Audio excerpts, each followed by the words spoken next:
de cardiologie organise son 7e congrès national sur le thème « Nouveautés en cardiologie en 2019 ».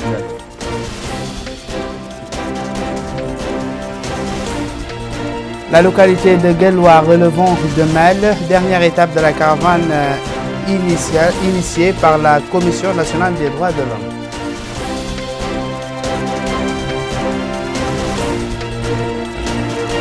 Une vaste campagne de nettoyage est menée à Kifa, capitale régionale de l'Assaba.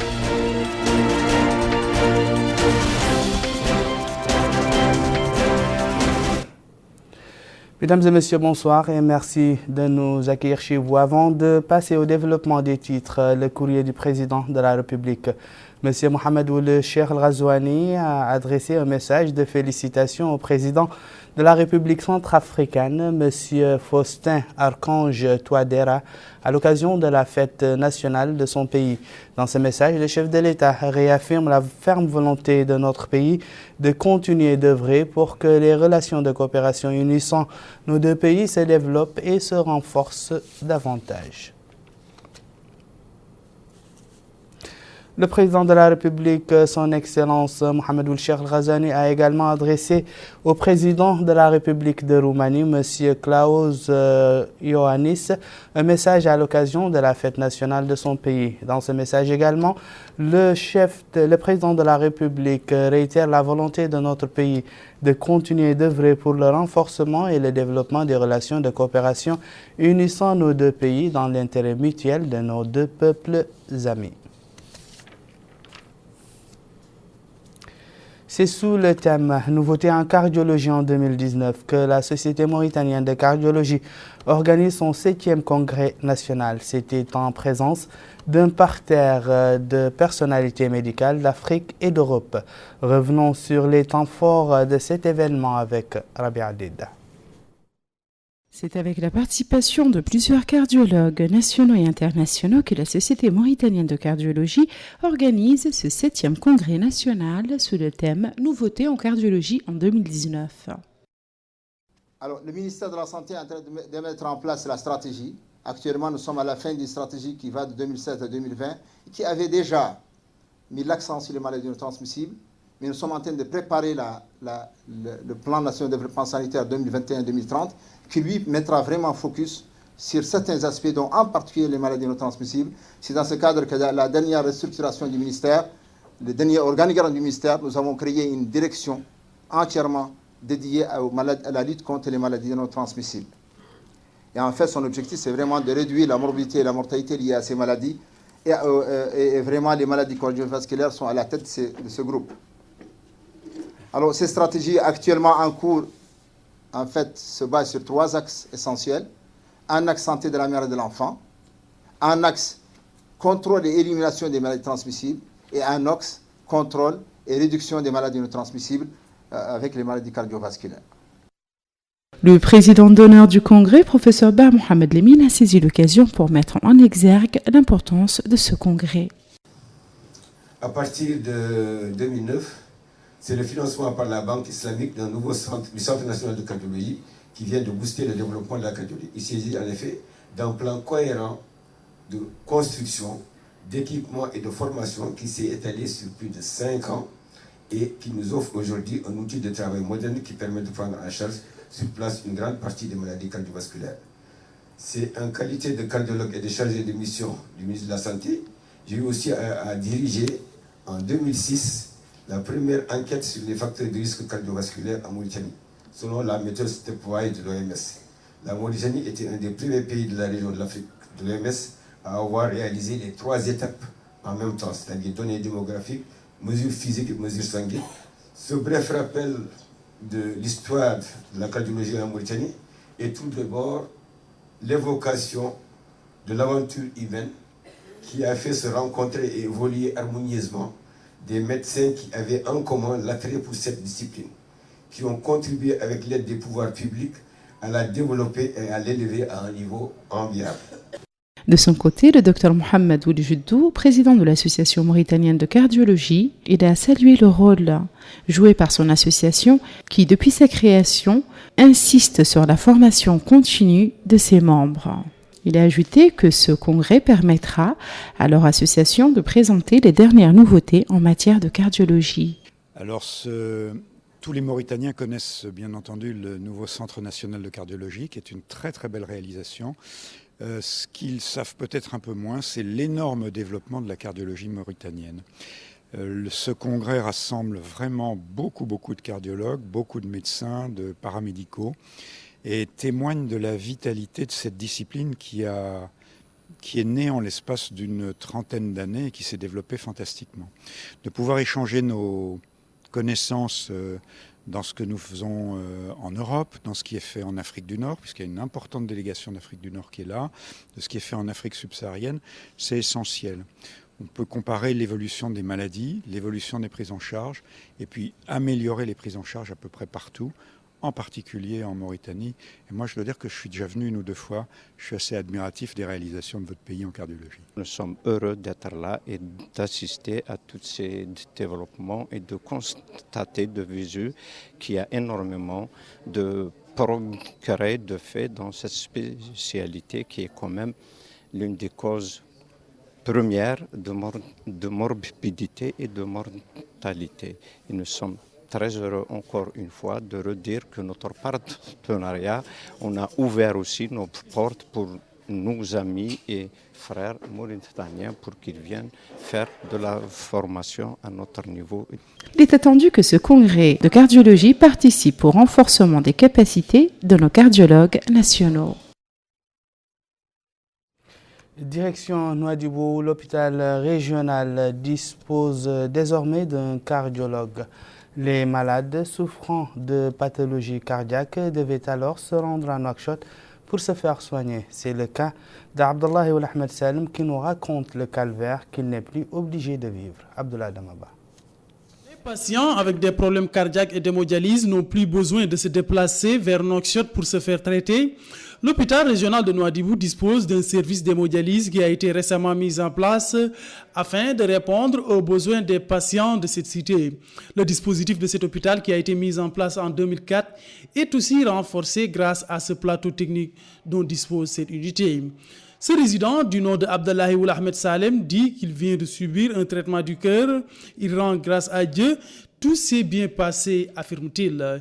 Il a en outre fait part de la satisfaction des habitants de la ville de Nouadhibou pour ce bloc qui a été mis en place. Cette unité comprend 3 chambres avec 2 lits au niveau des 2 chambres et 3 au niveau de la chambre récente, en plus des équipements nécessaires pour le fonctionnement des opérations. Cette femme dit qu'auparavant, les personnes qui avaient des problèmes cardiaques étaient obligées de partir vers Nouakchott pour le traitement. Elle exprime sa satisfaction pour ce progrès qui vient d'être enregistré. Cette autre femme dit être venue avec son père qui ne se sentait pas bien. Son père, dit-elle, est sur le lieu pour subir un examen médical. Quant à cette femme, elle remercie l'administration du centre hospitalier de Nouadhibou pour ce bloc dédié aux maladies du cœur et à l'hémodialyse. Les malades, dit-elle, s'acheminaient vers Nouakchott. Elle termine par rendre grâce à Dieu pour avoir mis fin à leur disette concernant ces problèmes de santé. Dr Zeynep Ould Sidi Mohamed, spécialiste qui officie au niveau de cette structure, a affirmé que cette nouvelle unité dispose de toutes les facilités nécessaires pour traiter les maladies du cœur et les patients présentant des problèmes d'hémodialyse. Sur place, dit-il, on peut effectuer toutes les analyses dont l'échographie cardiaque, entre autres. Il a enfin fait part des différents compartiments de ce bloc. Nous restons dans le domaine de la santé. Une caravane médicale a quitté Taziès vers Agjoust où elle a commencé des consultations médicales et distribué des médicaments gratuitement aux nécessiteux de la capitale de l'Inchiri. Cette caravane est organisée pour marquer le 59e anniversaire de la fête de l'indépendance nationale. La Mauritanie célèbre le 59e anniversaire de la fête nationale à Agjoust. Les efforts menés par le gouvernement dans le domaine de la santé afin d'améliorer celle des populations sont palpables. Les populations considèrent que de nouvelles perspectives s'offrent à elles et que leurs préoccupations en termes de santé sont prises en compte, quel que soit l'endroit où elles résident. Cette initiative de caravane de santé et donc de disponibilisation de consultations et médicaments à titre gracieux rend les citoyens d'autant plus heureux. Cette jeune femme déclare être venue pour se faire soigner, d'autant qu'un certain nombre de services sont prodigués, en l'occurrence la gynécologie. Ils m'ont demandé, dit-elle, de me faire une radio et des analyses de sang, ce que je vais faire. Cet hôte déclare qu'on lui a prescrit une ordonnance et que les médicaments lui ont été remis à titre gracieux. Nous sommes heureux, déclare celle-ci, de cette initiative louable dont nous avons été informés et dont les populations ont particulièrement besoin. Cette action entre dans le cadre de l'attention particulière qui nous est accordée par les pouvoirs publics. Nous sommes venus ce matin pour nous faire consulter et on nous a donné les médicaments adéquats. Il y avait des généralistes et des spécialistes. Les personnes en charge de la caravane souhaitent une bonne fête d'indépendance aux populations d'Agjoujt, les assurant que cette initiative vient renforcer la joie des citoyens en ce moment particulier de festivité. Là, nous sommes venus dans le cadre de la célébration du 59e anniversaire de l'indépendance nationale, dans le cadre de la clinique mobile de Kinross Tagest. Donc on a fait depuis 48 heures qu'on a commencé hier et aujourd'hui. Nous sommes entre 350 et 370 consultations dans diverses spécialités. Nous avons de la médecine générale, la pédiatrie et bien sûr et la radiologie. Nous faisons des bilans, des analyses sanguines pratiquement au complet. Donc nous remercions la population d'Agjoujt d'avoir répondu en masse à notre caravane. On espère qu'on fera, Inch'Allah, d'autres caravanes dans d'autres localités. Il y a à noter que plus de 350 personnes ont été consultées dans ce centre de santé. La sensibilisation des populations sur leurs droits et sur les efforts menés en ce sens par les pouvoirs publics sont au cœur de la tournée menée par le commissaire aux droits de l'homme à l'action humanitaire et aux relations avec la société civile dans les wilayas des Dahoud, de la Saba et du Braknan. La commune de Guelwar, relevant de Mel, a été l'une de ces étapes. Plus de détails avec Mamadou Gueye. La rencontre entre le président de la Commission nationale des droits de l'homme et les populations de la localité de Bali-Guidi, dans la Mokata de Mal, a répondu aux attentes des uns et des autres. En effet, après avoir écouté la signification des droits de l'homme, à savoir la faculté de tout être d'avoir, de faire ou d'être ce qu'il veut, et si on le prive, il utilise la voie légale pour défendre ses droits. Les représentants des populations ont exprimé leur satisfaction sur la clarté des propos du président de la Commission nationale des droits de l'homme. Les porte-paroles des populations ont saisi cette occasion pour énumérer certaines doléances, à savoir l'approvisionnement en eau potable, la santé, l'éducation, bref, les infrastructures de base qui sont aussi des droits de l'homme à vivre décemment. À Djelawar, Maître Ahmed Salem Oul-Bourbeini a expliqué la raison de sa présence est celle des représentants de la société civile. Cette nouvelle approche permet de mutualiser les efforts en vue d'améliorer les conditions de vie des populations dans le respect de leurs droits fondamentaux. La conjugaison de leurs efforts et l'impact que cela produira seront portés à la connaissance des autorités de l'État. Les intervenants ont salué cette initiative tout en rappelant les difficultés qu'ils rencontrent sur le plan de l'alimentation en eau potable, de la santé, de l'éducation, de l'enclavement et également des difficultés de percevoir les ondes de la télévision et de la radio. Ils ont également souhaité de l'aide au profit des coopératives féminines. Cap sur Kifa, capitale régionale de la wilaya de la Saba, où une vaste campagne de nettoyage est réalisée. Un devoir citoyen que les populations de la ville prennent à cœur. Abdoulaye Damaba. Une campagne de propreté a été initiée à Kifas afin d'assainir la ville et la débarrasser des ordures qui jonchent les artères de la capitale de la Saba. Les habitants ont été mis à profit dans le cadre de cette opération qui est pilotée par la municipalité de Kifa et les autorités administratives. Le maire de cette localité a affirmé que la propreté de cette ville constitue une priorité pour la mairie. La cité, dit-il, a été répartie en différentes zones à assainir. Cette zone, dit-il, est la partie dont la propreté incombe à la mairie. D'autres parties prenantes à cette campagne se sont aussi exprimées. C'est le cas de Batna Woul Herwata, directeur régional de l'éducation à Nassaba. Il a souligné que la direction régionale de l'éducation participe toujours aux opérations d'assainissement de cette ville. Cette activité, dit-il, rentre dans le cadre de la commémoration du 59e anniversaire de l'indépendance nationale. Cheikh Ould Abdallahi Oulaïde, directeur de l'école de formation technique et professionnelle de Kifa, a pour sa part souligné que cette institution prend toujours part à cette opération. On est là depuis 9 heures. Tous les élèves sont là aussi pour participer à l'assainissement de cet endroit de la ville qui nous incombe. Une campagne nationale de pare-feu a été lancée afin de préserver le couvert végétal, empêcher la propagation des feux de brousse, protéger les réserves pastorales, le système environnemental et écologique, nous dit Mamadou Gueye. Empêcher la propagation des feux de brousse, protéger les réserves pastorales stratégiques, préserver le système environnemental et écologique, afin d'éviter la transhumance vers des pays voisins et l'achat d'aliments de bétail en période de soudure. Tels sont les objectifs de cette campagne nationale pare-feu qui se poursuit dans les zones agro-silvopastorales, comme c'est le cas ici au Gorgol. À Nassaba, il s'agira de préserver 2145 km anciens et réaliser 100 nouveaux kilomètres de pare-feu. Au Guidimaka, 1113 à préserver, 100 km à réaliser. Au Hod El Charki, 2631 km à préserver. Au Hod El Gharbi, 1811. Au Traza, 1037. Au Brakna, 386.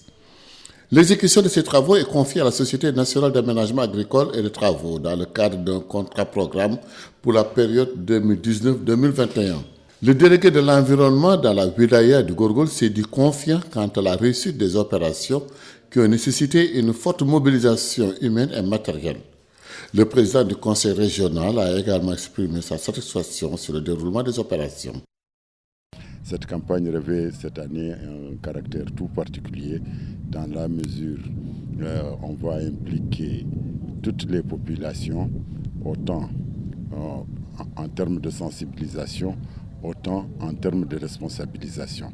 Parce que nous savons que les pâturages se font de plus en plus rares et que c'est seulement avec la participation de tout le monde que nous avons l'ambition non seulement de contrôler, de surveiller notre couvert végétal, mais de le renforcer et de l'approfondir. La SNAT a rappelé les moyens mis en œuvre pour sécuriser le couvert végétal, ligneux ou herbacé, dans l'intérêt du monde rural. Voilà qui m'a fait à ce journal. Je vous rappelle les titres.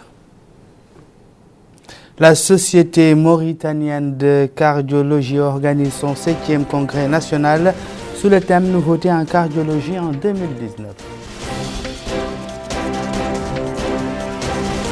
La localité de Guelloire, relevant de la Moukata de Mal, dernière étape de la caravane initiée par la Commission nationale des droits de l'homme.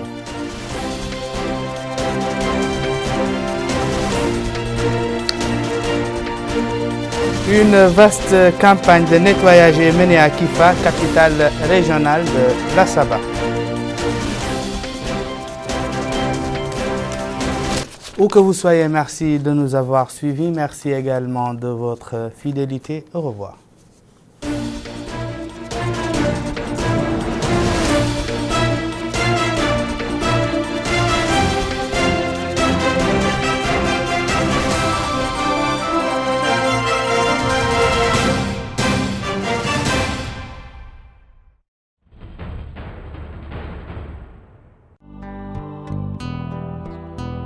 Dans ta quête d'humanité, aime ton prochain et œuvre pour le bonheur des